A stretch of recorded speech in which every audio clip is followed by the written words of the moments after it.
Millions of people across Southern California are bracing for potentially life-threatening flash flooding as a powerful atmospheric river moves through the region just days before Christmas.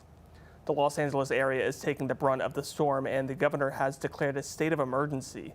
The Christmas Eve storm has already turned roads into rivers, causing crashes and stranding drivers, including a FedEx semi on the I-5 freeway.